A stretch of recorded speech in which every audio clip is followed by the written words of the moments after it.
Good evening, everyone. Excuse me. Looks like I'm having a little technical difficulties right now, but please be patient. One moment.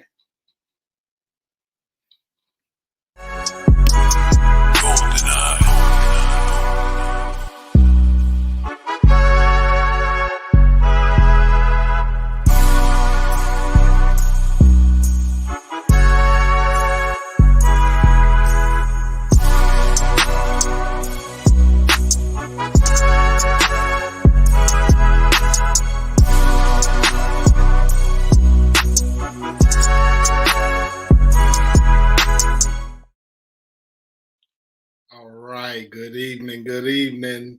Welcome to another show, another edition of your podcast, my podcast, ELEV8. Today is a very, very great topic, and I am beyond excited to have a very special guest joining me. This young lady I went to middle school with, knew throughout high school, very intelligent, very down to earth, easygoing young lady. And today we're just going to talk about the hard conversation that me and her both feel needs to be had in America. So, with no further ado, let me bring in my guest, Taylor, and let her give you a brief introduction, and we'll get this show on the road. Hey, can you hear me okay? I got you loud. Perfect. So I'm Taylor. I am currently a teacher in the Houston area. I've taught for 7 years, third grade. And yeah, like Justin said, I grew up with him through middle school and high school. Grew up in Garland, so we know a lot of the same people.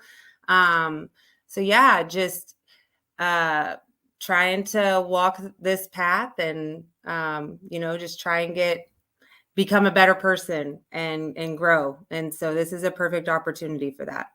Absolutely. Absolutely. And, just like what we discussed earlier, Taylor, me and her definitely know each other, a lot of the same people. And this is a topic that I feel is as important to her as it is me. And hence the reason I felt obligated to definitely reach out to see if she would be available to do the podcast. And lucky for me, my stars aligned and I got Taylor to join us today. And before we get started, let me give a quick shout out to BS3 Radio and BS3 Network. I'm sorry, correct myself. BS3 Network is a family of podcasts, and we have some great things coming.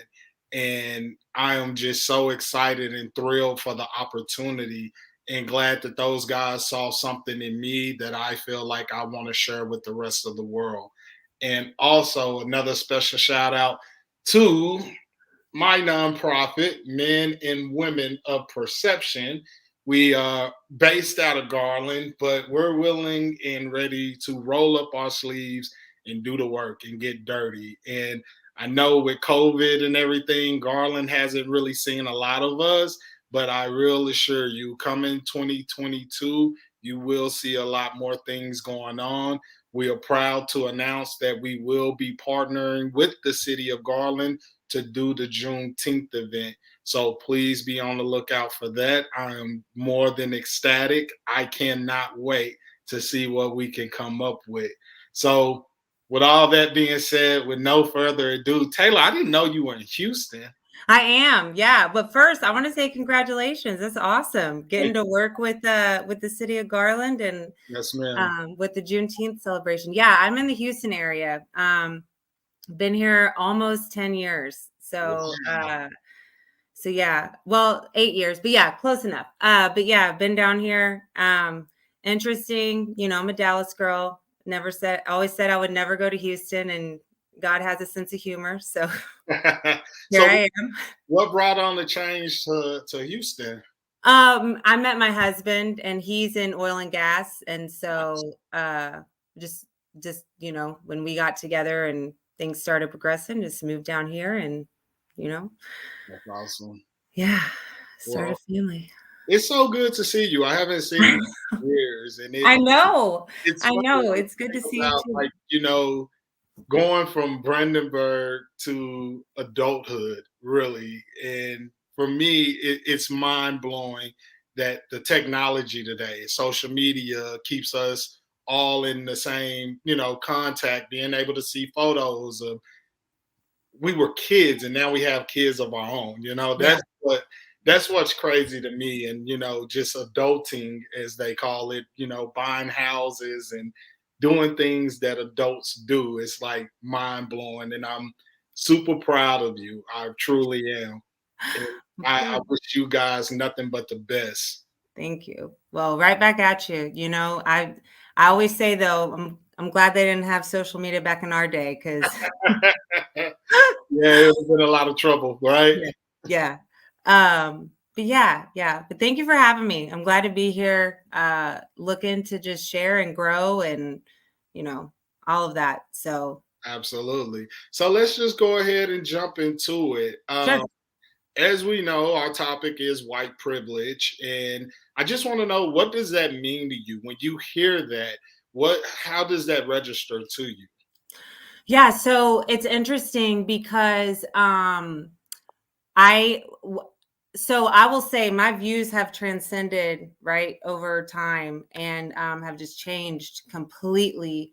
And so when I first heard white privilege, I was not in the same mind frame. You know, I went to a pretty conservative college and that had an impact on me. And so, I had the whole idea of white privilege that doesn't exist. Everyone should just work hard and you can get, what we hear. If you work hard, you can, and then things started happening. Thankfully, with social media, started becoming more and more exposed.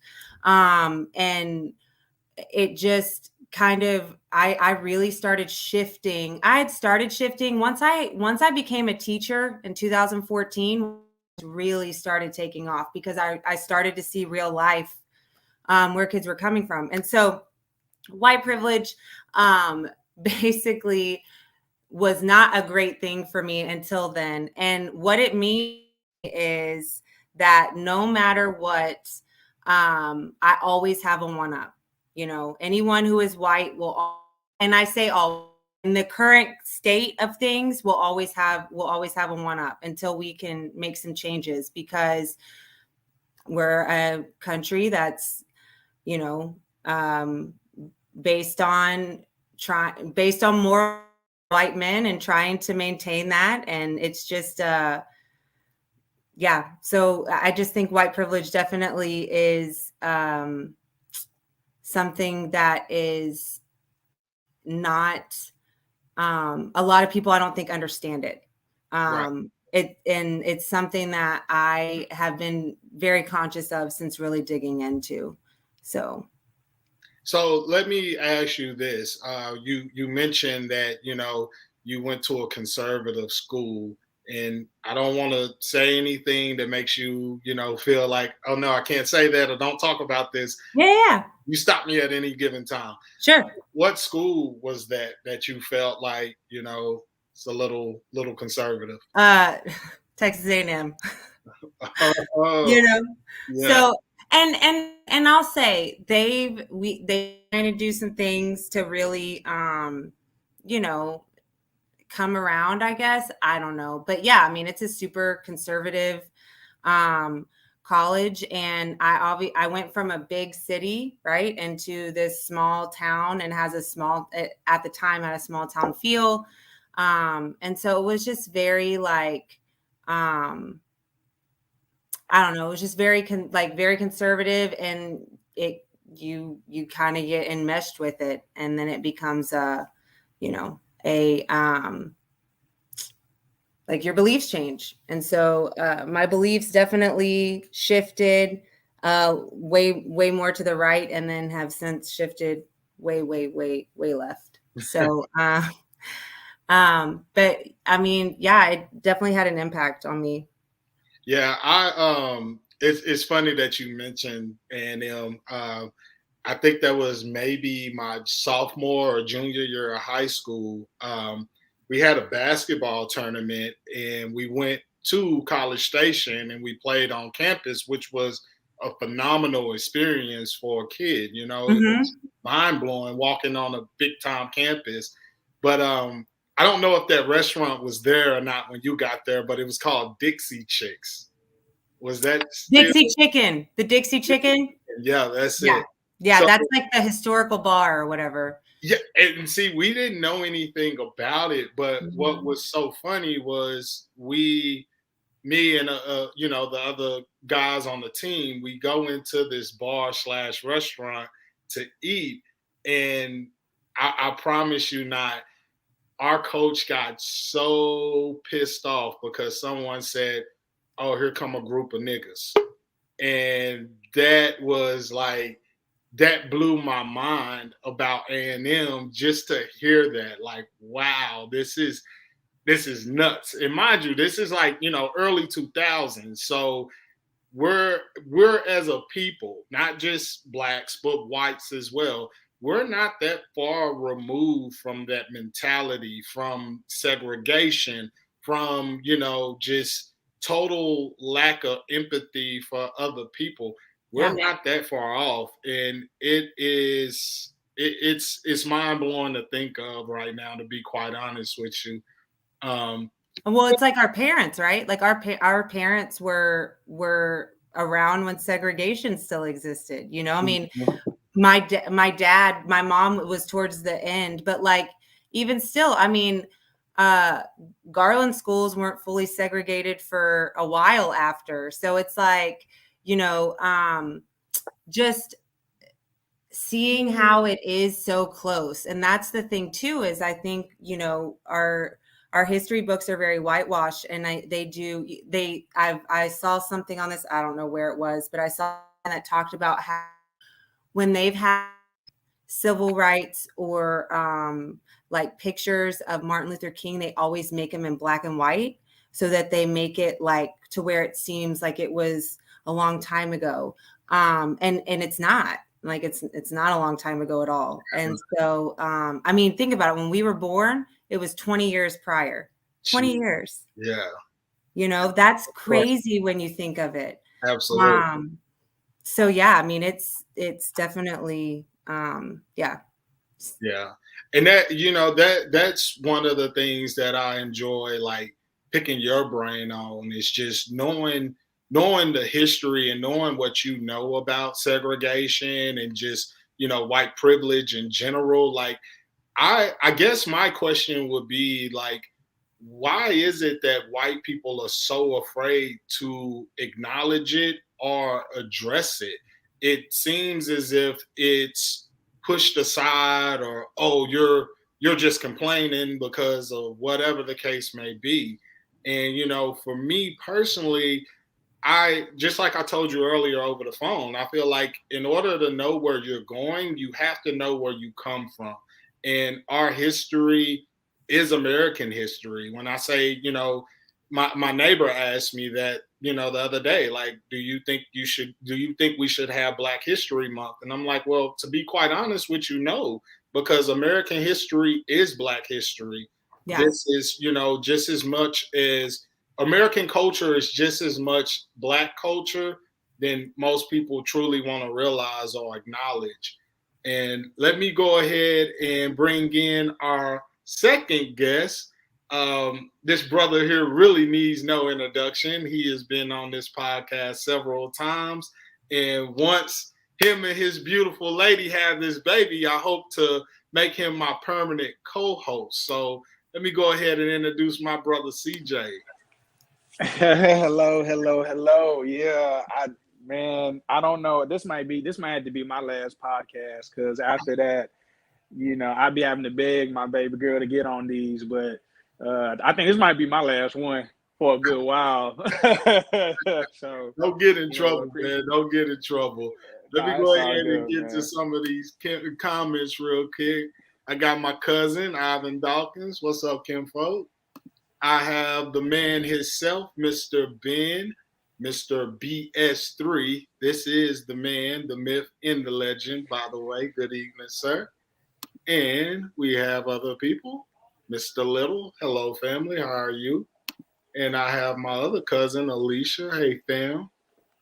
So let's just go ahead and jump into this. CJ, I don't know how much you've heard so far, but Taylor is definitely open and definitely willing to learn, and that was my whole reasoning of wanting us to do this episode, is being able to hear each other out and being able to understand where we both come from or where the divide is. And with Taylor, I feel like she is so much further than what a lot of people are as far as Caucasian people, because she has an open mind, and she also understands and realizes the things that she's seeing not only in the school districts but also just in her upbringing, in her life.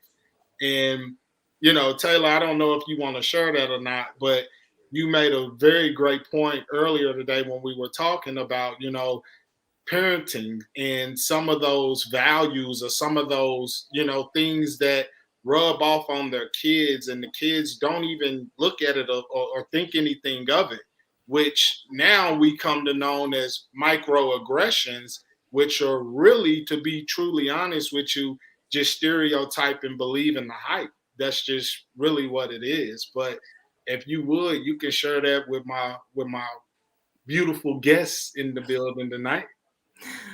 Well, first, hi CJ. It's nice to meet you. Hey, how you doing? What's and happening? Congratulations on the birth of your baby. Thank you. Well, not yet, right? Not quite yet. Not quite yet, but very, very soon, like in 2 weeks. So. Oh man. So when Justin and I were talking earlier, what I was sharing with him is that growing up in a white household is and being around friends who are white, what you saw was a lot of racial undertones, so racist undertones, which the microaggressions, right? So I gave Justin the example of, if I wanted to go out, like I played basketball, right? So sometimes if I wanted to go out with my Black friends, it was all of a sudden I got 20 questions of, well, who are you going to be with? Where are you be? What part of town? What is this? And who all's going to be there? And when are you going to be home? Whereas if I was going out with my white friends, I may not get as many questions, if any. Right. And so it's those little things. And to me, it's almost like the microaggressions can be worse because they're so frequent and it's so under the radar that you can't, sometimes you can't even pick it out, right? Like I didn't realize what this was until later on. And so I think what you have is a lot of people who feel like they're not racist, but the actions speak otherwise. And that's very, I think it's very important for people to recognize and kind of come to terms with. And when I say people, white people need to recognize and come to terms with. You may not be intending to be racist, and you may say you're not racist till you're blue in the face, but your actions show otherwise. So But I don't know if you guys ever noticed this, but now with this topic, when race is coming up, it's now being divided as right wing or left wing. And for me, it's not a political thing, although we know politics and race do go hand in hand. But for me personally, I don't feel like it's a political thing. I just feel like at the end of the day, you can vote for whoever you want to vote for. You can be Democrat, Republican, Independent. It doesn't matter to me. I don't care. I judge the people off of what is your character, what do you believe in, and what do you stand on. And CJ, you already know we had that conversation, and me and Taylor had this conversation as well. That the Cal Rittenhouse situation and that outcome. And my true belief is that was a message for young white America. And I think that Taylor, it really should register with you, because that message was basically sent of If you're going to stand with them, be ready to be treated like they're treated. And when you hear a judge say, don't call them victims, or when you have people digging up their backgrounds, although they died of the hands of a minor in a violent way, but still looking at it saying, oh, it was self-defense, where I'm hearing other things come about as far as this young man went out there pretending like he was helping the police. Then I'm hearing that he went out there to help the EMS. Then I'm also hearing that he was out there to protect a car lot, which, you know, for me personally, if I own a car lot, I'm not calling the 17-year-old kid and tell him, hey, bring your gun, help me defend my car lot. That's just a bad situation all in itself. And I can't help but think as a parent, where was his parents? How do you allow your child to walk out of the house with basically an assault rifle, knowing what's going on, knowing what the climate is in the world today? How do you justify that, or how do you do that in your head and feel comfortable with, you know, the outcome of that situation, as far as two people lost their lives and another one, his life will be changed forever, losing his bicep. So I would love to get you guys' opinions and thoughts on that as well. We'll start with you, Taylor. So I mean, in terms of where his parents were, didn't his mom drive him? Was his mom the driver or somebody? Well, allegedly he was at his father's house, and his father lives in the city. So yeah, I mean, even then that just does 10 times worse for me if your mother is driving you to basically create an environment that is not going to be conducive for you. Yeah. Well, for me, it comes down to, you know, he went looking for something. He was not protecting anything. He went looking for something. And I think what makes it scary, one of the scariest parts, is that he went looking for something, and that he got away with it. He went looking for a fight. He murdered two people, and he got away with it. You know, I mean, that's what message are you sending to those people who are the causes of the world? Like that, you know, that's kind of where my mind goes with it. I mean, that's, yeah, I don't think there's any excuse beyond that. Like, he went looking. So it's very, it's a huge problem for, you know.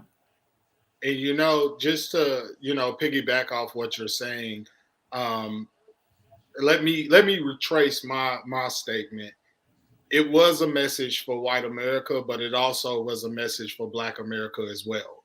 And the message for Black America to me that was sent was, if you see them marching or protesting, and if you feel like you need to protect your quote unquote property or protect yourself, if you kill them, it's okay. We'll make sure you beat it. And that's what it's saying to Black people, and for white people, it's basically saying, you march with them, you line yourself with them, we're gonna treat you like we treat them. Yeah. Go ahead, CJ. Let me get your thoughts, buddy.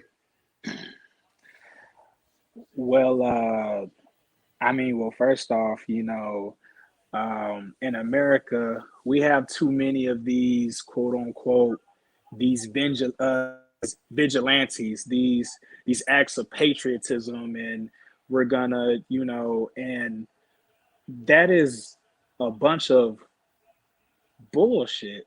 You know what I'm saying?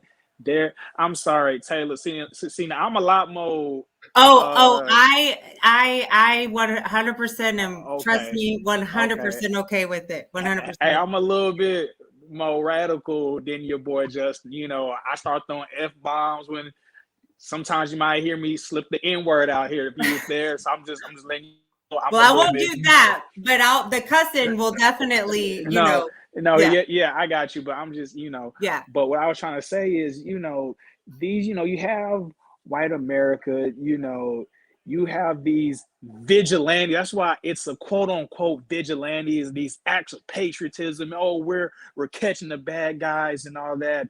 And it's funny how it's always, you know, white people that feel like they have this right, this need. Because I guarantee you, you know, you ain't got a lot of brothers out here just, and you know, no, I'm sorry. The time when brothers was in arms and, you know, we had a gun or whatever, it was with the Black Panther movement, you know. But you know what happened with that? That was a terrorist group. They said, oh, y'all tweaking, you know what I'm saying? But yet, you know, you have these, and that's when that white privilege, you have that sense of entitlement of, oh, I'm about to start quote unquote defending. That's why I say quote unquote defending, because you're masking it. You're really just feeding into your selfish ego of, I'm white and I can get away with this. That's how I feel about this whole vigilante situation. And he is no better than George Zimmerman, than those people that literally that shot that dude that was just on track. You know what, I was just running, you know, in, you know, neighborhood, you know, quote unquote defending and making sure he's not, you know. And just to get back on the subject, you know, he strikes me as somebody of your typical entitled teen, you know, that is just fascinated with guns and you know, and just me personally, you know. And it's so funny, and this is when the white privilege really kicks in. You see, when he got caught, he started crying like a little bitch. You know what I'm saying? He got the doing all that, and you know, he got to, you know, doing, you know, this, that, and the third. And look how America treated him. Look how America treated him versus, you know, us as brothers. You know, we cry, you know, especially for all this mistrial we be going through. Hell, you know what I'm saying?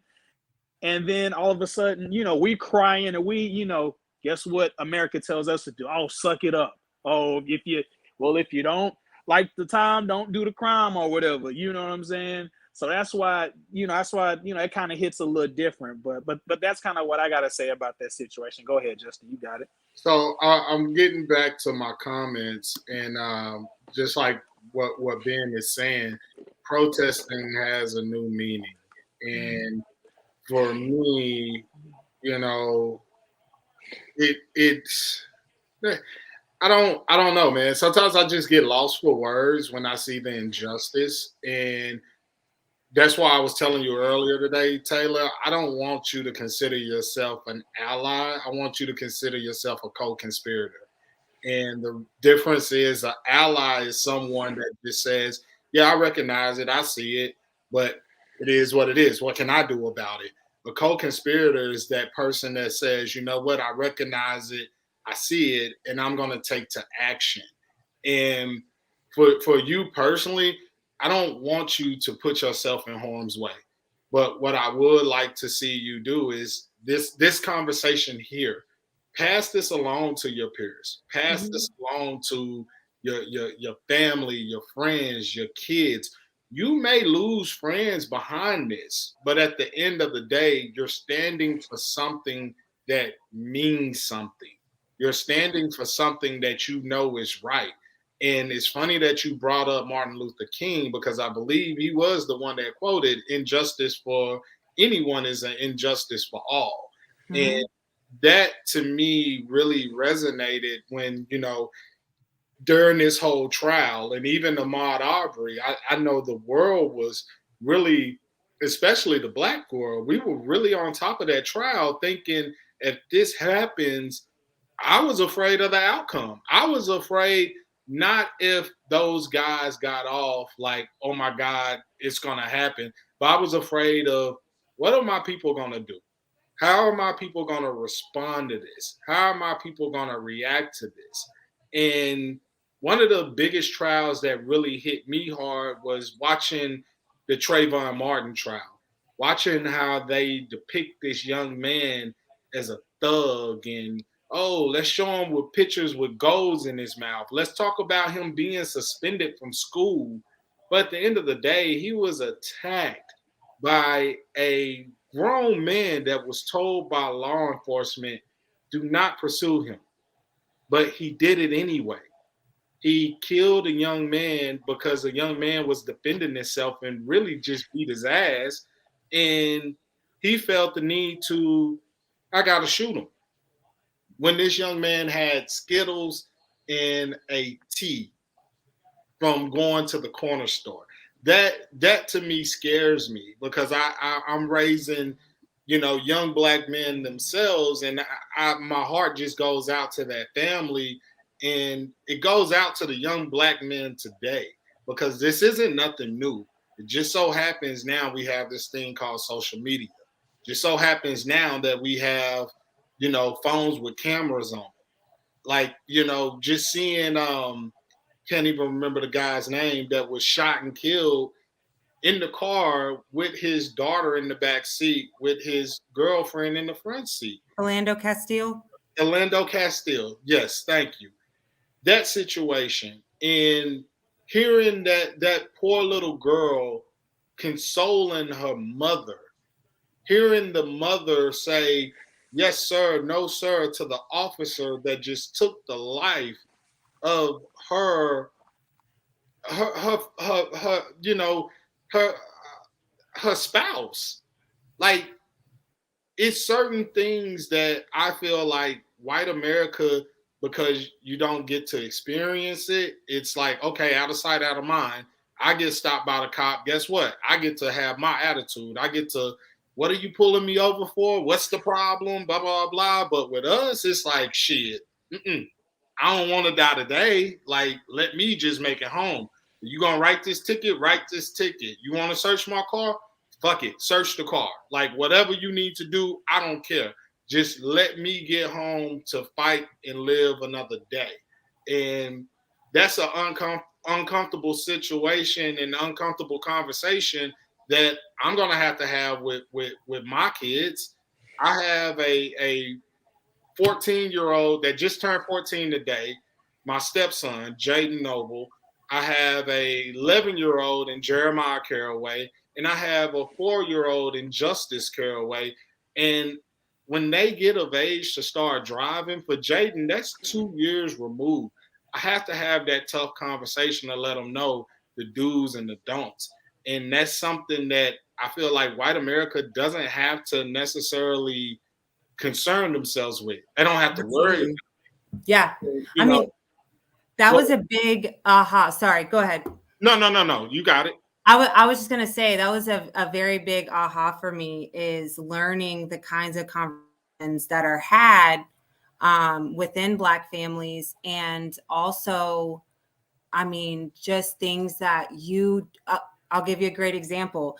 Never once have I ever contemplated needing to hang on to my receipt when I go to Walmart or go to a store. And one thing that I've heard is that, within Black families, sometimes they're told you keep your receipt. You always have your receipt on you. So when they ask you, so they don't think you stole anything. Never once in my life have I ever contemplated that could be the case. And I'm like, it's a huge, like, the wool has literally been pulled off of your eyes, and you're like, oh my gosh, I can see, because I wanted to just real quick circle back to the Black Panther situation where the guns. And what's interesting is that's the one time where Ronald Reagan was for gun control. Isn't that interesting? Yeah, exactly. The one time that he was for. Same thing with Philando Castile. Philando Castile was a registered gun holder. He was going to reach for his license. He told them a gun, which is exactly what the NRA tells you to do. Where's their outrage? Where was their outrage with all of this? So those kinds of things. But it boils down to, do you want to see it?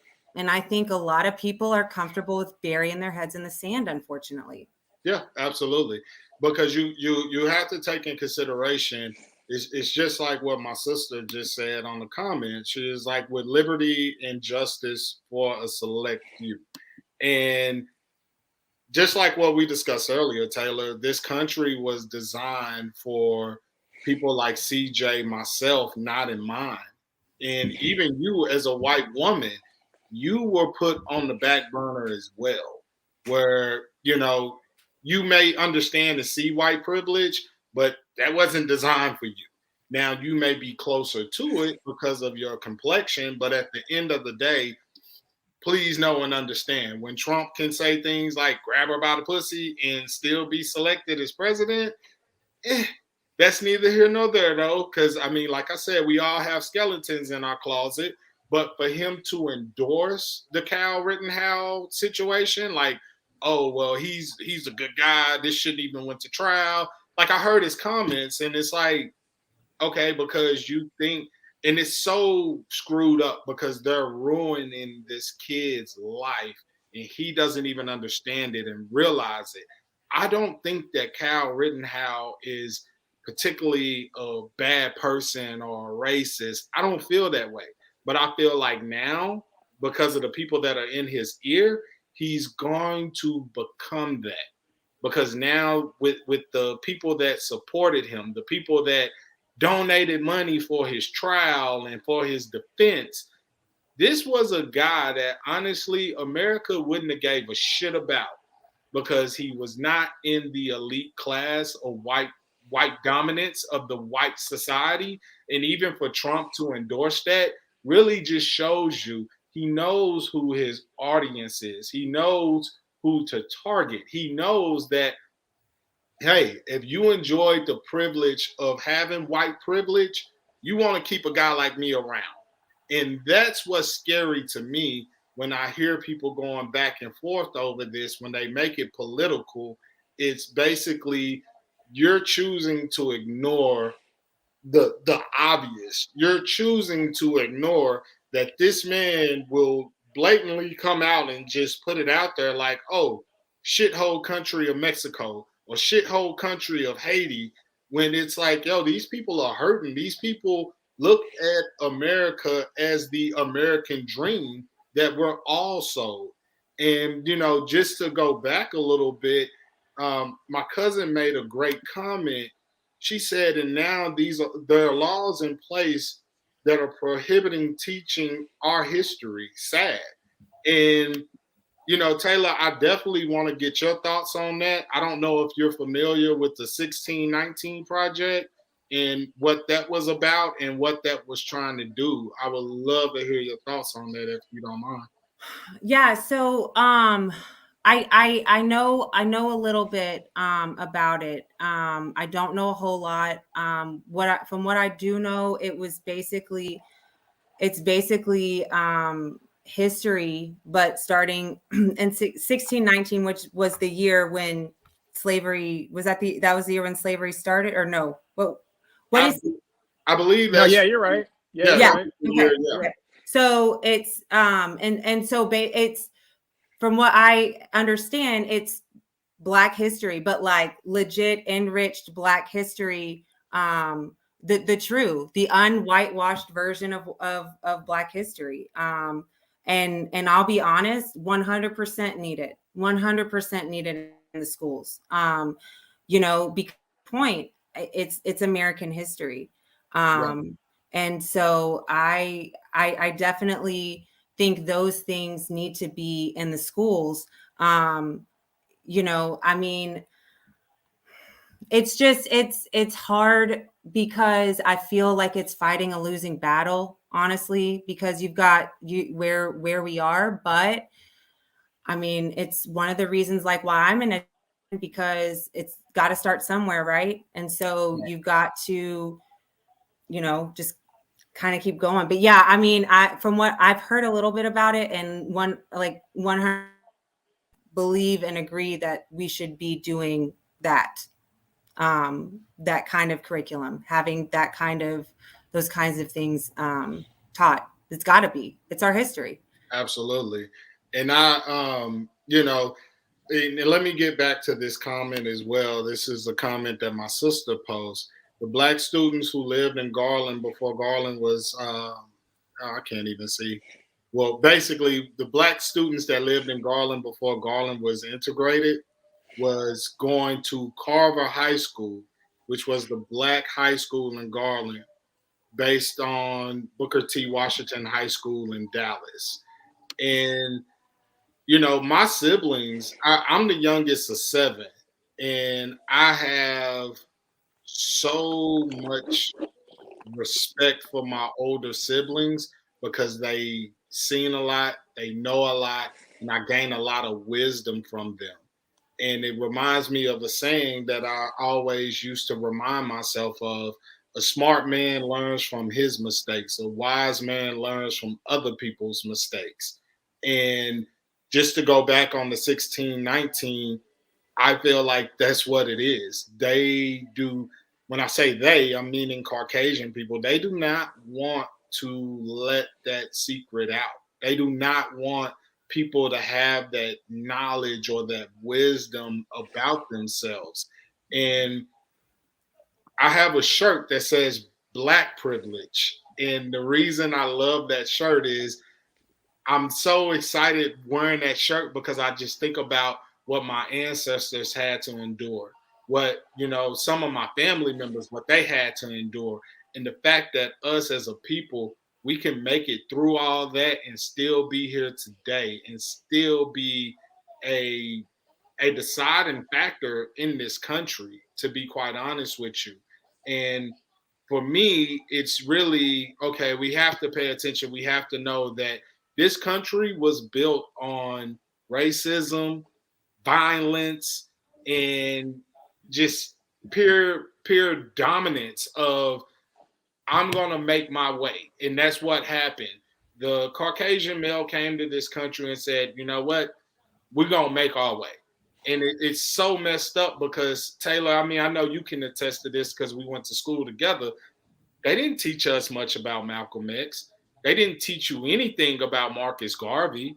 They don't tell you anything about Gaddafi and what he was trying to do. And this was in the 90s. They don't teach you those type of things because they don't want you to have that knowledge of self. And we're taught that Columbus discovered America, which could be the furthest from the truth. Columbus really landed in Dominican Republic and killed kings and queens over there and brutally raped and just ruined just life over there in general. And that's why you have this, like, they're teaching, teaching our kids to, oh, I can't even remember the song. It was something about Columbus sailed the ocean blue. In 1492, Columbus sailed the ocean blue. Exactly. They still sing that. Do you know that's still a standard that we have to teach in the state of Texas is heroes, Christopher Columbus. But that's why it's awful. Yes. What was he? He was from Spain, right? I believe. He went to, I don't think he was, he came from Spain. Yes. The Spanish, they're the only ones. He was so crazy. He tried. Yeah, they didn't want anything to do with him. No, nobody wanted him. And finally he went back to Spain and they were like, okay, fine. Yeah. They ended up killing him in Spain, if I'm not mistaken. And the same thing with his brother as well. But it's so crazy because you're taught to look at these figures and these are your heroes. That's what's crazy. Like, we can't. I know for a fact when we talked about Malcolm X, it was basically put out there that Malcolm X was a racist. He hated white people. And that's the furthest thing from the truth. Yeah. X came back from Mecca and had a whole different mindset, a whole different epiphany, and basically stood up and said, look, all white people are not bad, but you got to understand. And this was, I think it was quoted by I think it was either Malcolm X or Muhammad Ali, but someone said if you have 1,000 rattlesnakes at your door, all of them are not going to bite you. But you don't open that door because the few that will bite you, you're afraid of. And that's what us as Black people, and I'm not going to say all of us, but majority of us, that's what we're struggling with now when it comes to America the judicial system, the school system. We're afraid of being bit. We're afraid of, hey, we've seen this rodeo way too many times, and now it's the mindset of, I don't want to partake or participate, but honestly, we're here all together. And what I would like for us to do as Americans, not just Black or white people, but as Americans, why can't we unite and understand, okay, let's embrace our differences and celebrate them. You know, we've been stripped of our culture as African Americans. We have no real knowledge of Africa. We don't know the language, we don't know the culture. And that's why I say American culture is African American culture. I was flipping the channel when the CMA awards were on one year. And I was hearing a country singer saying, Hatonka Tonk Badonka Donk. And I'm like, wow, what the hell is that? Like, you see how influential our culture is. Yeah. And why not give credit to that? Why not embrace that and celebrate that? Why not, really just, hey, let me take a step back from myself in a situation that benefits me and look at what I'm doing to the next man. Because one thing about it is, I don't want to be successful if I got to shit on somebody or step on somebody else. I don't want it. I believe in my hard work. I believe in my ability to represent myself in a way that if you don't choose me, I'm going to make you regret it. And I picked that up from my cousin all day. CJ, I love to hear some of your feedback, brother. See, I was just waiting, man, because I was looking at the time. I ain't talked for a full 20 minutes, dog. I apologize. No, you good. No, so it was a lot that was going on, and Taylor, you have to understand in my background, I am pro Black, but does that mean I'm anti-white? I am not anti-white. However, I am in agreement with Black people need to stick together. You know what I'm saying? So, I will say that. Now, with that being said, when it comes to Black people in history, you have to understand that everything really originated in Africa, which is so stunning to me when you're talking about. I remember, okay, wait, what's the time mark at? Okay, we had 48 minutes. Way back at the 2-minute mark when y'all was way back when, with the whole whitewashing, Jesus is depicted as a white person, but it all started in Africa. Jerusalem, I mean, the damn river, the Nile River, all that's all in Africa, but he's always depicted as a white hipster dude with a long ass beard that be rocking sandals. That's all, you know what I'm saying? So, so everything originated in Africa. And of course, the continent split and then everybody, split. And, Black people, while we got fat ass noses and big ass lips, because, it's hot as hell in Africa, so that's, that's the evolution side. That's why, we are who we are and whatnot, blase, blase. But, when it comes to African history, and if you just want my personal take on it, I personally feel like, that has to be more integrated. And I feel like, I don't know what it is, but I feel like a lot of white people don't want to give Black people credit for anything. That's kind of where I feel like it stands, because, I mean, let's keep it a trail, right? The white people that are in America, they're originally from Europe. You know what I'm saying? Christianity is a European religion. You know what I'm saying? How Spaniards, Spaniards, it's like Christianity, but they're more like Roman Catholics. That's why you see, more Mexicans, they're kind of more, like the Roman Catholic. That's just, and it's funny how, in Black history, in just in history in general, it's a lot of African Americans. It's just a lot of untold stories when it comes to us. They don't, and I understand for kids, because you teach, what's your grade? Third grade. Did you teach? Okay, Third you grade. teach third grade. Okay, I got you. Okay, so of course you don't want to be telling like, hey, you know, it was a lot of like raping and like a lot of somebody was beating ass and shit, you know, Right. so they bleed. Yeah, I understand that, you know, but you know what I would like to start seeing, which and like I said, is one of the things they just don't want to just give Black people credit. I don't know for the reason. Well, I have my own reasons, but that's going to be a whole different topic. But it's just, you know, you have to if you're gonna do history, do all the history. And I understand you have to peel some of it back because you're teaching children. So I get all that, you know, but you know, we're celebrating, like y'all said, we celebrating Columbus Day. You know, we're celebrating, you know, all these presidents and all these, you know, fictional people that are just those the symbol of patriotism, and you know what I'm saying. And I'm trying to tell you, most of those people were rapists, they were molesters, they like, do you not know Black people was used, especially women, were used as just masturbation tools? Like that was like, you know what I'm saying? And we're, you know, we're giving all these credit, and so then and of course, you know how, you know, these teachers, you know, these history teachers, you know, that they'll tell you about I don't know about y'all history teachers back in y'all day, but normally how I was taught, you know, when George Washington, I believe it was either when George Washington, John Adams, or Thomas Jefferson. No, it had to be Thomas Jefferson because he got that half Black. Yeah, it was Thomas Jefferson. So they all say, oh, well, when Thomas Jefferson died, all his slaves loved him. They were crying and they were, you know, this, that, and the third, you know, and it's just so funny how that they teach all these, you know, all the good side, but they're never teaching the bad. So in order to formulate your opinion, you're thinking, oh, these were the symbol of excellence. Abraham Lincoln never lied. Abraham Lincoln was literally just like the rest. Had slaves, beating their ass, doing all that, you know. And another thing is, why isn't it not taught?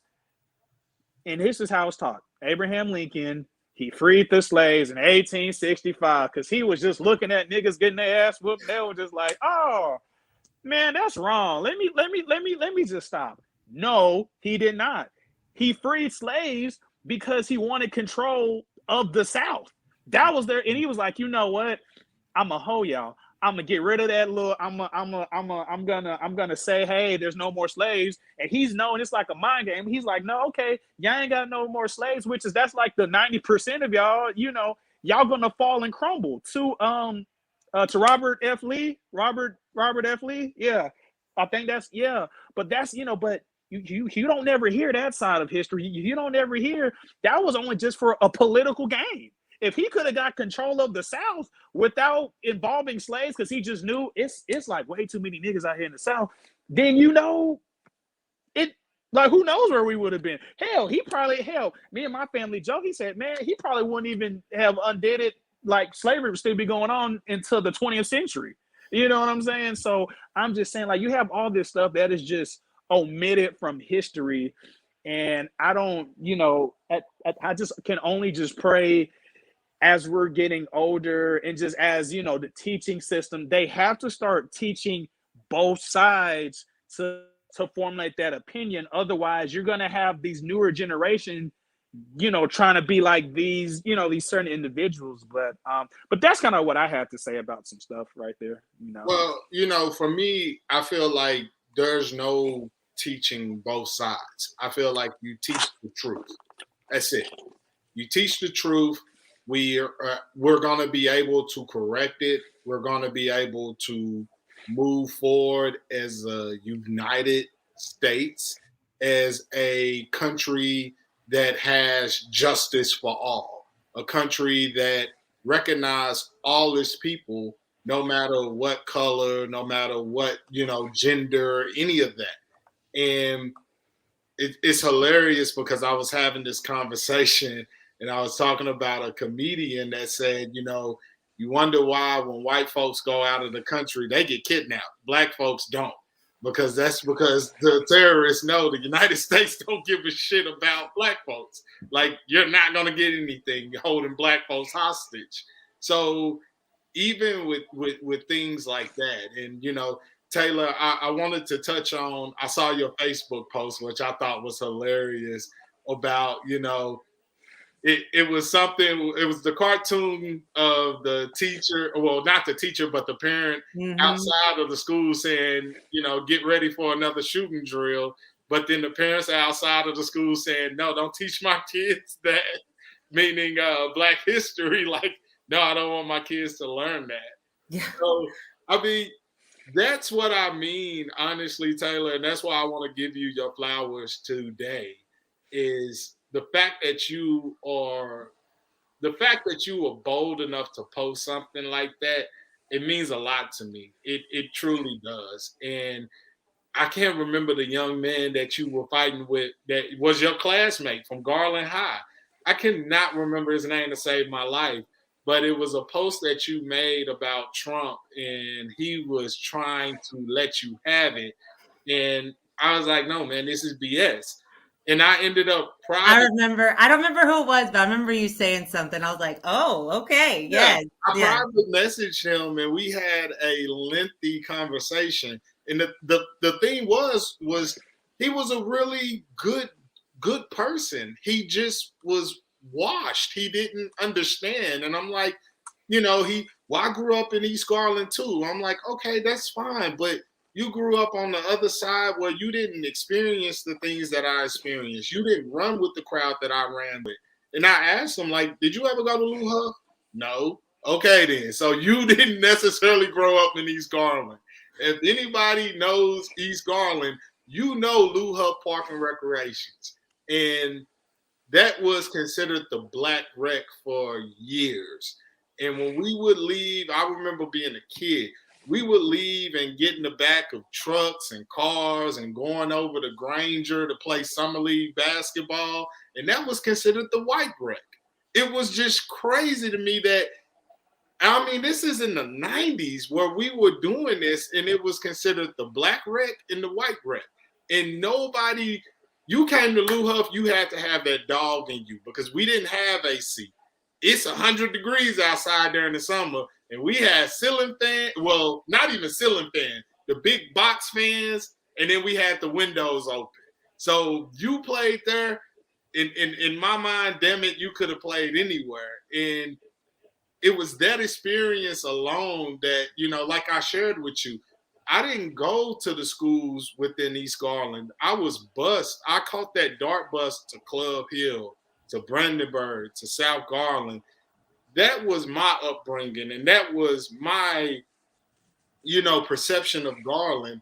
And Taylor, I love to hear your thoughts because if I'm not mistaken, you live like right across the street from Club Hill for a little bit, right? And see, for me coming over there, it was such a, like, I don't want to, it was a culture shock.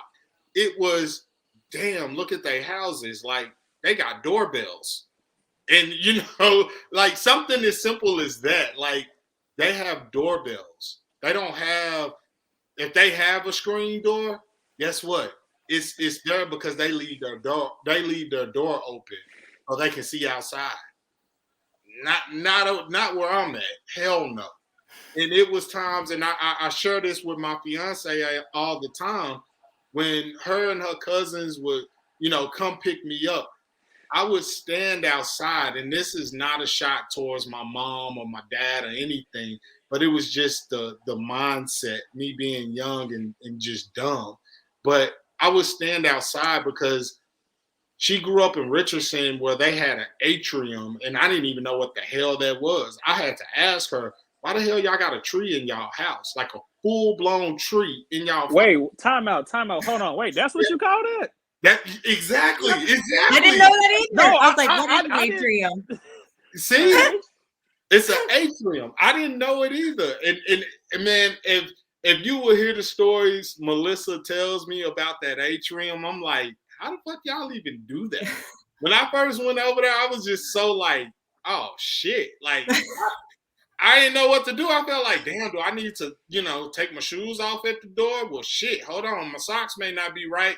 Or I hooped all the time, so my feet may stink a little bit. I don't know. Like, you know, but it was just that perception of shit. Like, wait a minute. And even now, like, I love taking my kids to my mother's house. I love walking them around the neighborhood.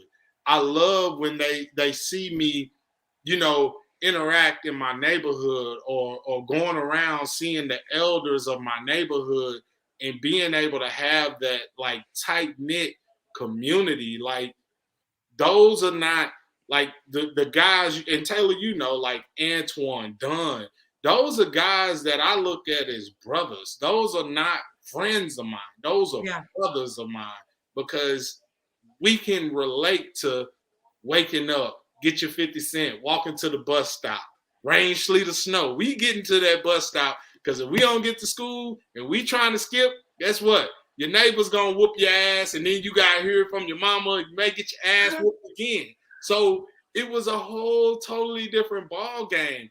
And I just remember like being at school, like, damn, I want to go trick-or-treating over here. I know they got good candy. Like, I ain't want no fucking peppermint. I ain't want that shit. I wanted the I don't know if y'all can relate to that, but we had like old ladies that give you like that fucking hard candy, and it's like raisins. Did you ever get raisins? Hell yes, I hated that shit. Who wants raisins? It was like shit that they didn't want. Like, hey, here you go. Like, what the fuck? In 1 year, I got like some beans, and I'm like, yo, really? I got wolf chili. I was cool with the wolf chili. Then we would get like the little Vienna sausages. I'm like, man, I don't want this shit, man. Like, I would come to school and see y'all with like Snickers and shit, or even in high school when you guys started driving, I'm like, fuck, must be nice. Like, you guys had cars at like 16 and shit. I was like, fuck it, I'm getting on this bus, you know? Like, it was just the whole just different dynamic. And I mean, me and you know Jordan Reaver. Me and Reaver were really close, and it was like, you know, he would always invite me to like, hey man, come to the party, come hang out with us. And I was afraid, to be quite honest, because it's like, hell no, y'all do some crazy shit. And if you white boys get busted, guess who gonna take the fall for that shit? It's gonna be this black guy here. And this is like early 2000s where my mind was already thinking along that, like, hell no, I'm not finna be over here and a parent come home and find my black ass in their house. Like, no, hell no. And I've always been, you know, tall for my age, but it was just the mindset of, man, I can't even enjoy my peers like I want to because I'm afraid of the fucking outcome. And that's just being all the way real with you. I was afraid of the outcome. I never wanted to be that guy that was, you know, oh, we caught Caraway over here doing this or that, or, you know, now I got to go home and explain this to my mother or explain this to my family. Like, why were you over there with them anyway? Like, not that I was going to be doing drinking or anything, but it was just the fact of, no. And I mean, I would love to hear your thoughts on that, Taylor, because that was my experience, like, you know, later on in life in Garland, like leaving out high school. Time out. Hold on. Yeah, sorry. You know, I was not in Garland. I'm a Lancaster boy, you know, so I'm way over there on the south side, you know, and I grew up in like South Dallas. Then I went to Lancaster. You can tell I'm Lancaster because I don't say Lancaster. I was about to say, is it Lancaster or Lancaster? Yeah, but also, you know, you can talk about, you know, with Garland, you know, with how it is in Garland, because I mean, and actually, Justin, this is so funny, and I'm gonna call you later after this podcast. If you were from around here, I used to think Garland was whack. I used to think like nothing with white people was in Garland. Like, I didn't think there was a black side to Garland. But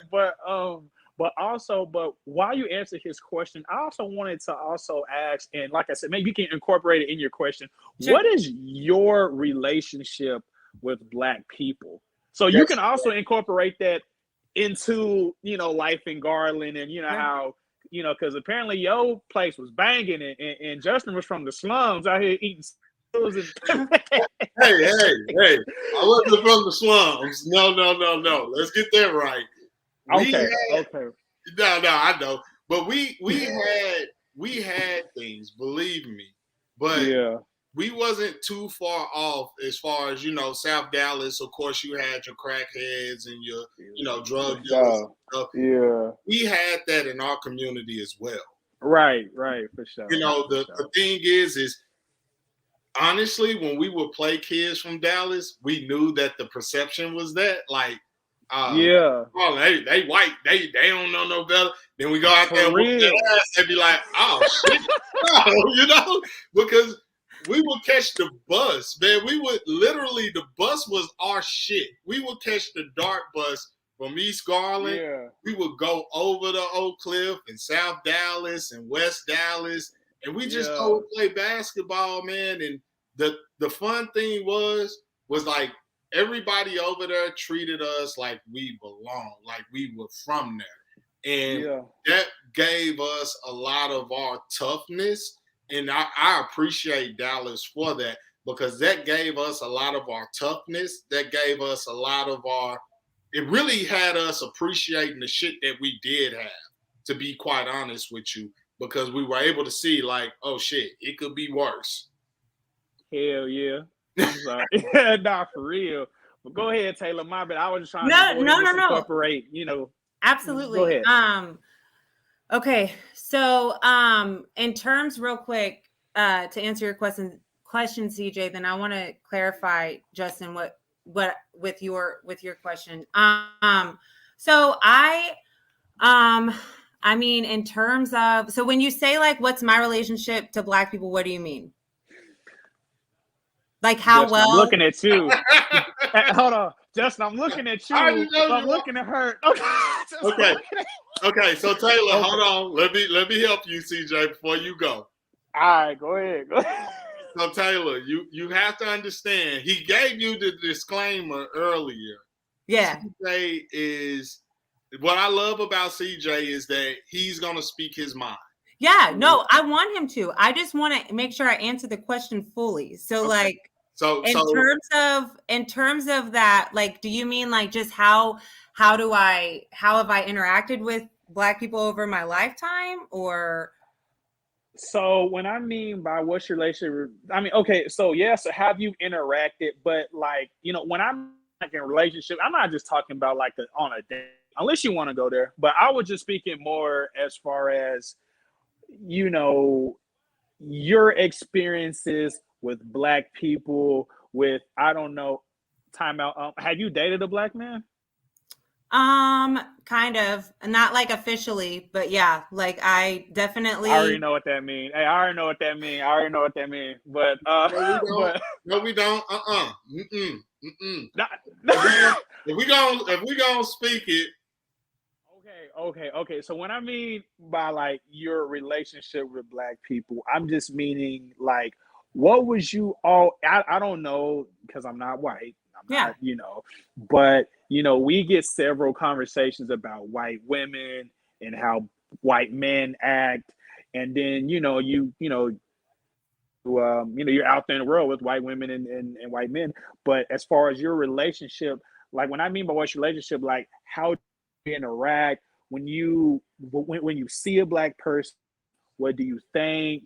Like, what's like the interaction? Like, what are like your relationship as like with Black people? Like, are you kind of one of those that are kind of like, oh, like I think, like y'all cool, y'all hip, like do I see y'all as equal? I mean, obviously I know you see us equal, but I'm just saying, but like, like, do you just think, oh, we just all like a bunch of just chocolate sexy niggas? Like what you be thinking as far as just like, just like, no, and I'm serious about that, because you'll be surprised. I talk to somebody else, matter of fact, just I got a white girl, we can have them this show. Hey, it might, never mind. It's a whole different type of conversation, just but just but what's like just like your relationship, by just like with with Black people, just in that sense. Yeah. So this is, I don't know, this might come off as weird. I absolutely love Black people. Like I love Black people. Like I grew up, and my parents, I will say my parents were very good about being very open. They let me,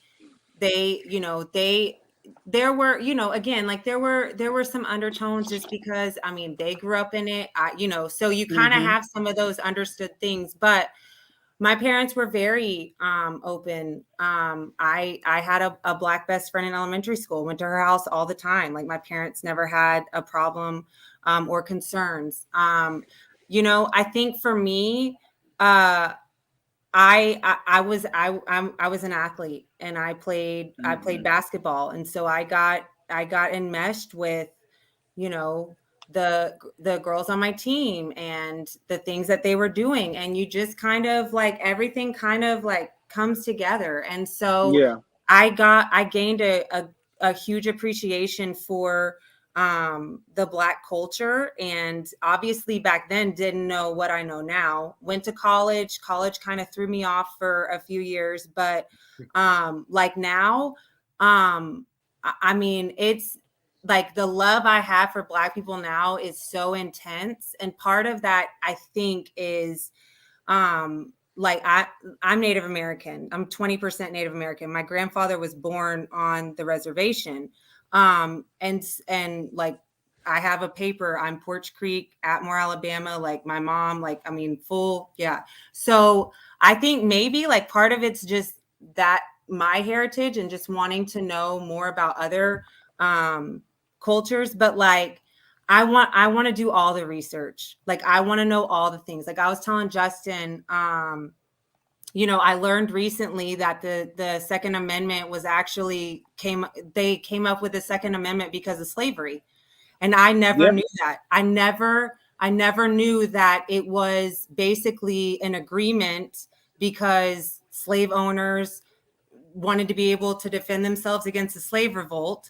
Haiti had a slave revolt going on, and those people were coming over, and they were afraid that the slaves would cause a revolt in America. So they're like, okay, well, we'll give you can have weapons, and it will not be, you can use them if you're defending yourself or whatever. Went on to, I got on that track, went on to look and started watching. I told Justin about it earlier. There's a lady by the name of Dr. Joy DeGruy. I don't know if I'm saying that right. Anyways, she's a phenomenal woman. She is an author. She wrote a book called Post-Traumatic Slave Syndrome. And there was she did this presentation. It's from 2008. I told Justin, I'm like on my fourth time watching it because it's so fascinating. And she talks about in there that, just the things that we didn't know, that nobody knew, like the way that, like all of this, we grow up knowing, and it's weird. The way we learn our history is sort of like a nature, right? This is just natural. This is how it happened because it already happened. So it's natural. None of this was natural. It was all calculated, like straight literal calculations. Like a scientist, because he said he was a scientist, came up with names and ways. Basically, the guy who invented race, like, came up with names of different types of people, and the African, it's like Africanus or something like that. Anyways, the description is just totally different than the European. I mean, it's just this was constructed. It was built this way. It was 100% built this way, and she exposes a lot of that, and it's very eye-opening to see. But one thing along the lines of the Second Amendment is she mentioned that, do you know who killed the most who killed the most slaves, basically, or who did it the most? And it's white women. White women killed the most slaves, and it was kids. They killed kids. And I'm sure do you know why? I want to say she said it, and I don't remember off the top of my head, but can you educate me on that? Because I would love to know. CJ, would you like to take that, or would you want me to? You know what? I feel like I'm a little too, because you're a little bit more you'll be more toned down than me. I get the standing up like, yeah, this is what we are. Hey, But, preach. If you need to preach. I'm here for it. Well, to be, all right. So basically, what was taking place, and it goes back to what CJ was saying, that the Black women were used as masturbation tools. So what you had going on was the white women that are married to slave owners are not dumb. They understand if he ain't getting it from me, he getting it somewhere else. Yeah. So when this woman or this slave, what they looked at as their property, she's pregnant. That baby's born. That baby don't look like them two, excuse my language, but that baby don't look like them two niggas. That baby look a little light-skinned.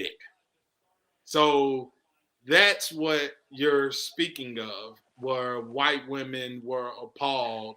And number one, you got to understand, they felt like they had a reputation to uphold. So they didn't want to seem as if their husband was sleeping with his slaves. They didn't want to be, you as a woman, I'm pretty sure you can speak to this. If your husband went out and, God forbid, but went out and cheated on you, you would question yourself, like, am I not pretty enough? What is it? What am I not doing?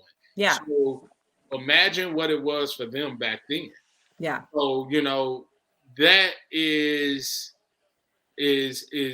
what I see it as. That's how I view it. She may have not said that, but honestly, that's truly what it is. Yeah.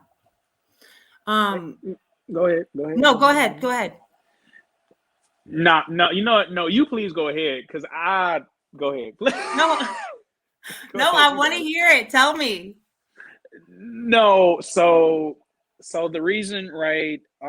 Also, you have to understand the element of, this was back in the day where, like, we were getting killed, we were getting hanged, we were getting our ass whooped, and this was well before, like looking at a white and you're, this, that, and the third, and white women, okay, because think about this, right? Do you not know how many white women lied and say, that nigga like probably raped me on some shit, knowing damn well while Massa out here, I don't know, doing this, trying to get some ink on a bird's feather, trying to write some shit up, she probably out there, see the black man, see all that chocolate, see this nigga got probably a 8-pack looking out. Man, my man's out here looking like The Rock out here, you know what I'm saying? Just without all the tattoos, and she like, ooh, man, and I'm just saying it in a playful manner, but that was serious. And also, and like I told John, and it's still true to today, the black man is only desired either, like, for white women, either financially or for sexualized. You know what I'm saying? And back then it wasn't financially, because like black people ain't have money back then because you were a slave. So you know what? You're just, like black men was viewed as, and most slaves were naked at the time. So the white woman see what you got packing down there, and she like, hell, you know what I'm saying? That's why you have a lot of people looking like, well, not even like me, lighter, all these light-skinned people, because you have these ladies, they're also using the man as a masturbation tool. But back in the day, pulling out contraceptives, birth control, that wasn't a thing. So you're using these men, and only difference it is no difference, and unfortunately, when it comes to the slave owners, the white male slave owners with the big, because it'll be the same thing, man, that they'll go to the auction, they'll say, damn, look at that, man, look at that little nigger girl with the big ass and all that, and all titties and whatever, you know what I'm saying? Sexualizing them. It'll be the same like that. So, so you have these white women, and hell, they're lying. They're saying, oh, he did this, or they don't even have to lie. You got some of these hating ass people that, the slave masters probably like, oh, so you the one that deflowered my wife, whatever. I'm gonna get you hanged, boy. And that's kind of how it is. And it's still true. not to this day, but it's in a different mindset. But that's a whole different. No. Hey, I mean, it does, right? But like, it still exists to this day, easily. Yeah, no, yeah, easily. it easily still exists to this day. Still to this day, it's just not on the drastic scale of like, just ain't nobody gonna come through this door and just hang me. I hope not. No, I'm in DeSoto, Texas, so but that's to answer your question, white women was getting a lot of guys killed because you're like, you know what I'm saying? But that was a thing. But I was just letting I had to throw my 2 cents. But but go ahead and tell us about like your time in Garland, like your Garland experience. Used to see Justin, black ass just, my man's had some ripped up man, my guy Justin was out here trying to, you know what I'm saying? And then here you are on the other side of Garland, seeing the other side, so you can talk about your experience on that. I'm sorry, just, I don't spur away. Go ahead. You good? No. Go ahead. I mean, it was, I don't know. I mean, run of the mill, upper middle class type, situations, right? Like that. Remind me, that was your question, right? Like, how was it on my side? What was? Just. I mean, I don't think you guys really knew. I didn't know you lived. I knew y'all rode buses. I did not realize that y'all, like, how far y'all lived and that y'all were catching like multiple buses sometimes. Well, we didn't. It was one bus. Oh, okay. It wasn't necessarily like just that far, because it was times where, okay, we spent our money on the vending machine, or your transfer ran out. So guess what? Got enough dudes? We finna walk home. We gonna just walk it. But for us, it was, I knew for a fact you guys didn't know. Because you guys would, when you're in your neighborhood and you playing around, or you riding your bicycle, or you just doing things. Like when summertime hit, we never saw you guys at all. We knew, okay, we go back to school, we gonna see them. Mm-hmm. But as far as like just our everyday life, like during summer or during, Christmas break or Thanksgiving break, nah, we ain't gonna see y'all. Yeah. So for us, and I can only speak for myself and my experiences, but the guys that I mentioned before, we all were in the same neighborhood. So we never, you guys did like sleepovers and stuff. Mm-hmm. Never once did, not that I know of, I was never invited to the sleepovers, or I never had you guys come and sleep over in our neighborhood. And I'm pretty sure your parents would have been like, hell no. Your ass is not going to East Garland to spend the night. Even with you having a black friend, they would have been like, shit, no, hell no. You see this? I mean, when I got to high school, I used to go hang out in Winn-Dixie parking lots after school, or after basketball games with, who was it? Does your mother know about this? Was it Checkahoe? See, you just said Winn-Dixie. Yeah, the one across from North Garland High School. Yeah, there was a Winn-Dixie, and then it went out of business. Remember? Once again, North Garland High School. Hey, I was all over. Okay, I was all over. Does your mom know you was all over? I mean, yeah, she did. Okay, she trusted me. No, because I was gonna message her on Facebook, be like, "You see what your daughter out here talking about?" I mean, hell, she might be watching this right now. But no, but the thing is that I mean, my parents were cool with that, but obviously, yes, would have asked a lot of questions. But to the point of being invited, like by, I mean, I can tell you right now, some of those people's parents, exactly what they would have said and why they would not have, had you over or had let their children go to your house. And it boils down to they're racist. I mean, they're racist, and that's fine. I mean, for me personally, what I feel like what you saw in America after Barack Obama, you saw the bag come off. You saw the hood come off of the people that needed to show their identity. Mm-hmm. You saw that. And that slogan, "Make America Great Again," you just have to ask yourself, when was America ever great? Who was it great for? And what are you really trying to say? And me being a former student of a HBCU, it broke my heart to see them in that office basically, hey, he gonna give us some money. Let's and I guess that was his secretary or whoever had their shoes off and feet, in the couch, like, yo, what the fuck are we doing? And it breaks my heart because one thing about it, me and you, CJ, had that conversation. Us as Black America, we know our issues. We know what we need to do. And I'm not going to sit here and pretend like, white America plays a major part in our issues.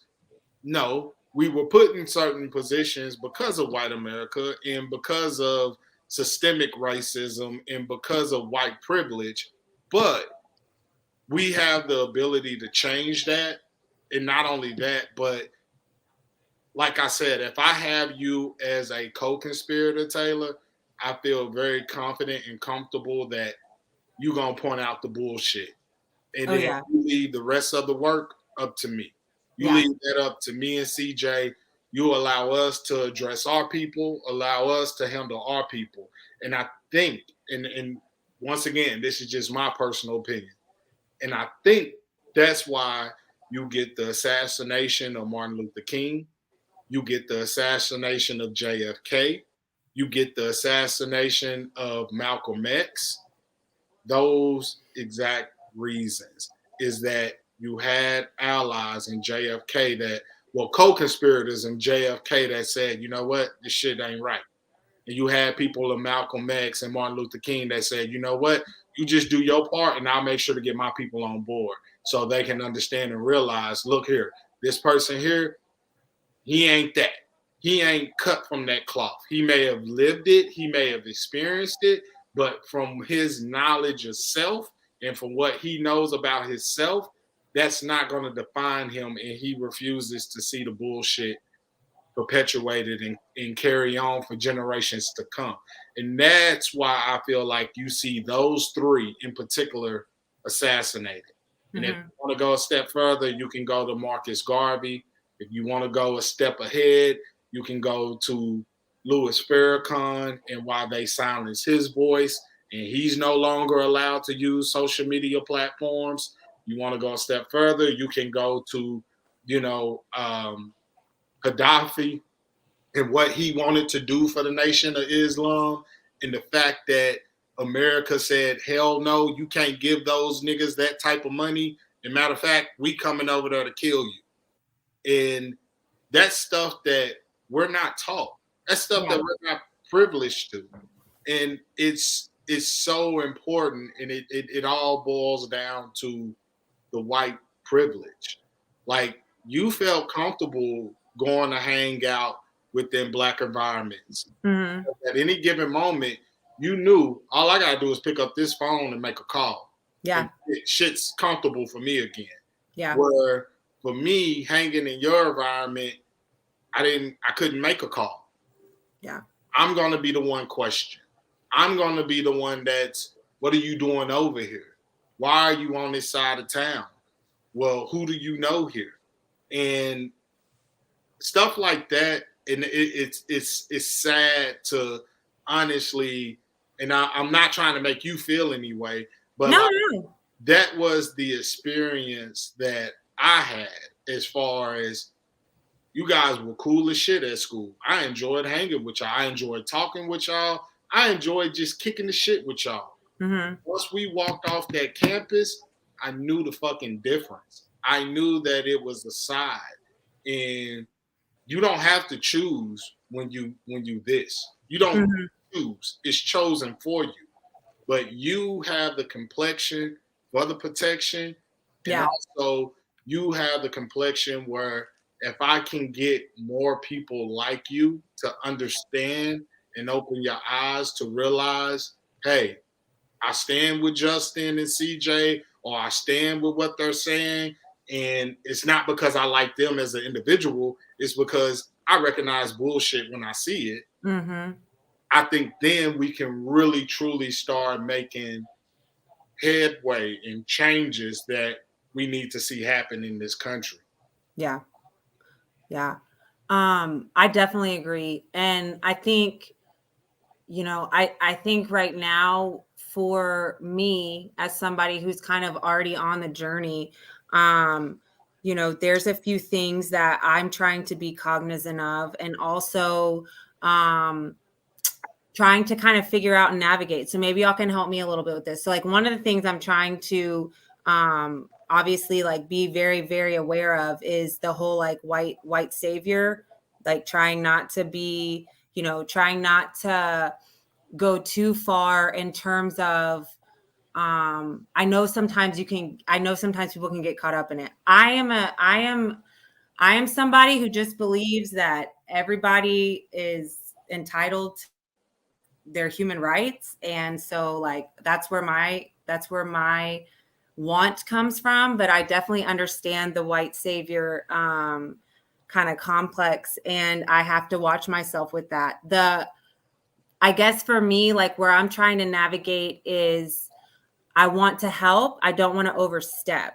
So because I'm with y'all, like I want y'all to be able to, like build a community and build the Tulsas and build the things that y'all that were here before that were very, very successful. And that unfortunately, due to honestly sheer jealousy and fear, we're devastated and destroyed. But like I want to help build that, but like what can I do to help build that without overstepping? Does that make sense? Yeah, it's just like what I said. I mean, you do your part. And what I mean by that is when you see injustice, you call it out. You call it for what it is. And it isn't because, oh, Taylor just has this infatuation with black people. No, it's the fact of if I'll give you an example. I live in Royce City, Texas. Mm-hmm. If I go out here today and I see a white man being mistreated, guess what? I'm going to try to aid and assist that white man, period. Yeah. Because that's human nature that says, yo, injustice for one is injustice for all. If you can treat him like that, what makes me feel comfortable enough to say, you won't treat my ass that way? So at the end of the day, that's my suggestion to you, is that I can appreciate you being very adamant about it and saying, yo, I don't want to overstep. And I really don't feel like you would overstep. I feel like don't give it too much thought, but just be genuine about it. Just let it be known, like, yo, I'm calling out the bullshit. I don't care that this is a black man or a black woman. It's bullshit is bullshit. Yeah. And that's it. Because it's so hard for guys like me and CJ, especially dealing with the younger generation or our peers, where they look at us and they think that, I got called this a couple of weeks ago. I got called a black activist. And I'm like, yo, I look at that as an honor, but I don't feel like I'm that. I really don't. I don't feel like I put in enough work to be considered an activist.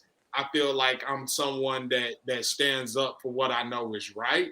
I'm someone that's not afraid to call people out on their hatred or microaggressions, any of that. Call it what you want. Because some things I do, believe what you said, Taylor. Some things are just taught and some things are just carried on out of pure ignorance of, I don't know no better. I didn't know, you know what I'm saying? So, CJ, like I had the conversation with my neighbor about the Black Panther shirt. Like, yo, when I first saw you, when I saw you wearing that when you were moving into your house, I couldn't help but think like, oh man, like here goes this guy. He's not gonna like white people. And I'm like, no, that's the furthest thing from the truth. Like, I love everybody. You know what I'm Mhm. saying? But go ahead, CJ. I love black people. I'm gonna let that be known for my people out here, you know. But like I said, I'm gonna always put black people first because I'm black, you know. And I don't, and to be honest, and this is where, like, I don't even feel offended if a white person would like to help another white person or help another Mexican. That's just within our culture. Like, Yeah. to be honest, you know. So, you know, I mean, and this is kind of, I'm not gonna say there's a divide between. Well, you have not a bit of a divide because I'm always gonna put my people first. I'm always put black people first, you know, before anything. You know, whether it comes to relationship, whether it comes towards wanting to do business, wanting just to hand out information, everything, because everybody else does it. When I mean, and that's not a racist thing. That's just our. I mean, like you're white. Okay. Yeah. Okay. There we go. Yeah. Yeah. Like, yeah. So you're white. So of course you're gonna, of course that you're gonna want to. I mean, that's just within your culture to, to be with another white man or to, So I don't.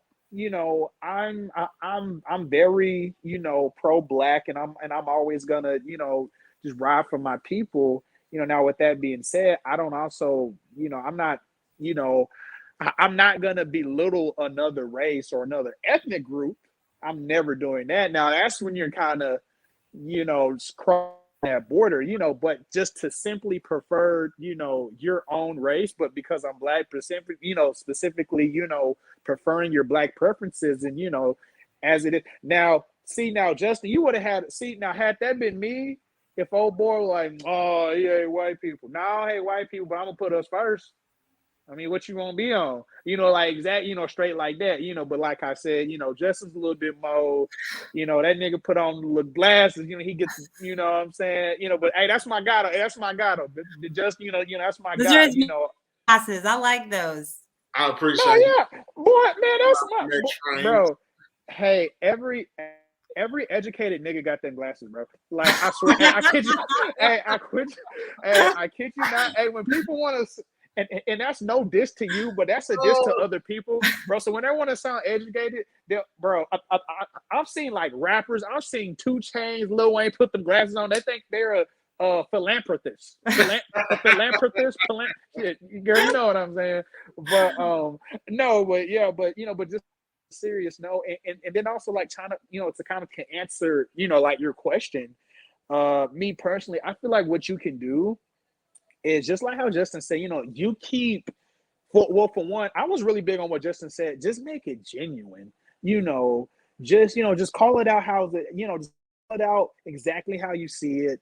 And that's enough for me. You're calling it out, because you have a lot of white people, like they agree with you. They say, oh, that's man, but because they don't want to probably mess up business, they want to mess up their relationship with with their families, they're not going to speak up.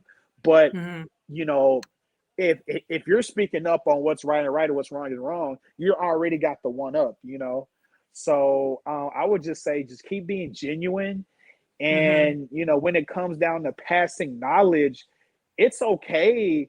Like if my son had a teacher like you, and if you told him like, hey, we're we should be treated the same, but unfortunately that's not the case. You're going to get treated a little bit differently than I will. I would have so much more respect because you're teaching the truth. Because what ends up happening is you got these teachers, these black dark skinned kids that, oh, you're just like me. It's the land of opportunity. No, it is not. You have to move a little differently. However, that does not mean I'm going to treat you any differently. You just have to understand your place in the world. And that's a definition of being woke. Understand your place in the world. Me and Justin, I know where I can go to, and I know where places I can't go to. You know what I'm saying? I know, I gotta act, this, that, and the third, and it's different. It's totally different from what you have to go through. So yeah, I would just say, just start speaking more of the truth, and then you can definitely, and that'll do us some justice, right? But that'll do us a lot of justice, in my opinion. Yeah, Awesome. absolutely. Man, CJ, you hit it right on the money, and I totally agree. And Taylor, one thing about it is I know for a fact, and I feel confident that you are genuine and you truly do have, the best interests of people in general in mind. And CJ, I agree. Like, just because I'm pro-black doesn't mean I'm anti anything. And I always stand on that. And I just want to give, quick shout out to my man, Mr. Williams, man. He's basically speaking on what I said about being an activist. And this is someone that honestly, I listen to his podcast a lot, and I take a lot of the knowledge that he drops. And one of the funniest podcasts and one of the greatest podcasts I know of right now is called The Forecast. And it's 4 intelligent brothers that give just movie reviews and give knowledge. And I had the pleasure of meeting this gentleman.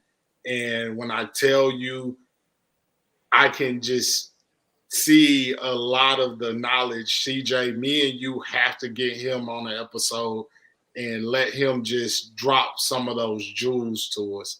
So, Mr. Williams, I know you hearing this. Definitely need you, man. Seriously. So is Mr. Williams gonna have them glasses too? I'm sorry, CJ, you're gonna have to go get some. CJ, you're gonna have to go get some glasses. Hey, next time I'm gonna have my Malcolm X. I'm gonna have Malcolm X glasses. I'm gonna have my black little Panther shirt on. Say, hey, you know what?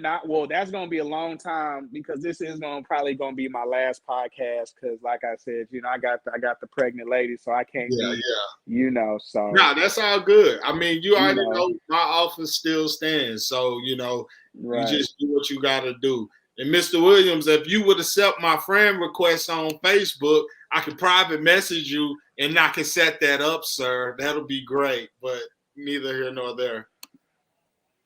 Yeah, accept my guy's stuff unless you want to get roasted right quick, Mr. Williams. Mr. Williams is my dad. I'm Brian, or H Rap, LOL. Yes. All right, well, Mr. H Rap, man, accept my guy friend request, dog. I'm just waiting, I'm just sitting there like the back in the day when you try to shoot at a female, you like, yo, I hope she accept my friend request. What's she waiting on? Good. Let me go ahead and recline that request. Nah, but guys, it's been a pleasure as always having you guys. CJ, you already know what you are to me, my guy. Taylor, I definitely appreciate what you brought to the table tonight. And I mean, don't be a stranger, man. That's all I can tell you, Taylor. I really appreciate you and the work that you're doing, and kudos to you as far as your journey, and just understanding and having the fortitude to say, you know what, I want to know, I want to be able to truly relate and understand what's going on here.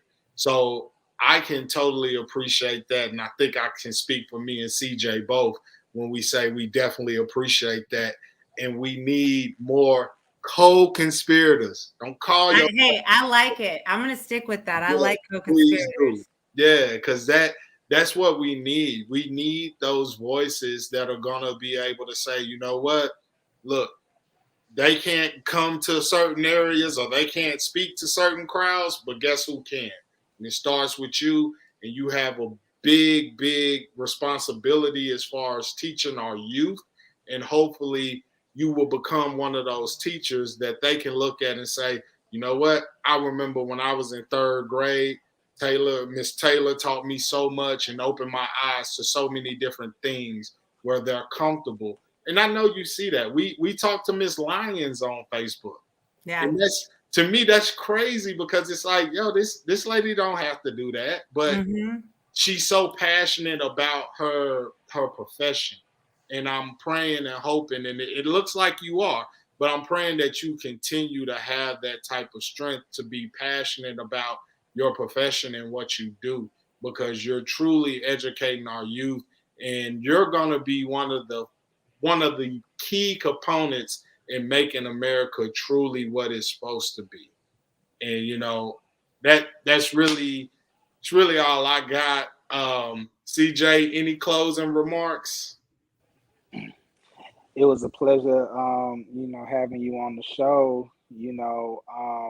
Just it was real pleasant. We may have to. I may have to come back on another episode when y'all just talking about just the differences between, because I guess you was on the east side and I guess you was on the other side.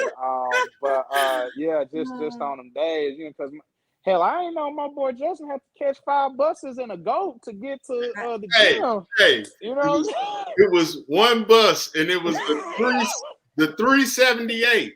So middle school started at 8:50, right, Taylor? Yeah, it did. I had to catch that 7 o'clock bus. If I wasn't on that 7 o'clock bus, oh God, oh. See, that's the beauty. See, she could just, okay, Dad or Mom gonna drop me off.